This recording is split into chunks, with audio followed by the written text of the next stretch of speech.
अभी आप देख सकते हैं कि दिल्ली में हमारी आम आदमी पार्टी की सरकार है, जबकि जब आम आदमी पार्टी का वजूद हुआ था तो एक पार्टी के तौर पे वजूद नहीं हुआ था, एक इनकलाब था, एक तहरीक थी। लोगों ने घर से निकल कर आम आदमी पार्टी का सपोर्ट किया। अरविंद केजरीवाल साहब पार्टी दिल्ली में सत्ता आती है इसकी, तो लोगों ने, गरीब आदमियों ने इसको बढ़ चढ़ कर हिस्सा लिया। बल्कि आप यूँ कह सकते हैं कि जैतपुर पार्ट 2 में हम लोग रह रहे हैं, लेकिन अगर जैतपुर पार्ट 2 की अब हम बात, एमएलए नरेंद्र शर्मा साहब जो कि आम आदमी पार्टी से ताल्लुक रखते हैं, लेकिन अगर एमएलए के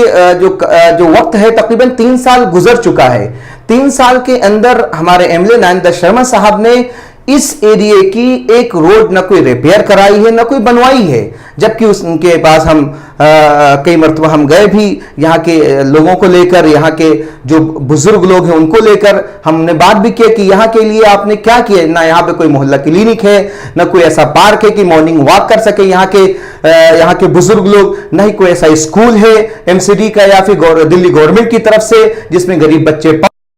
हेल्थ या एजुकेशन के नाम पे ऐसी कोई चीज नहीं है जिसपे आम आदमी पार्टी की सरकार सत्ते में आई थी दिल्ली। आप देख लीजिए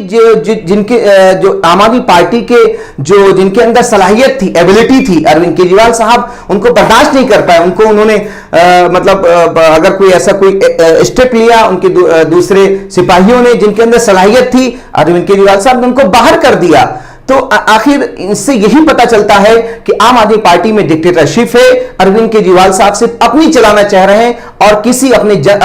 जो उनके सिपाही हैं, जो उनके लीडर हैं, जो उनके वोटर हैं, जो उनके सपोर्टर हैं, वो उनको बिल्कुल बुरी तरह से उनकी कोई बात सुनी नहीं रहे हैं।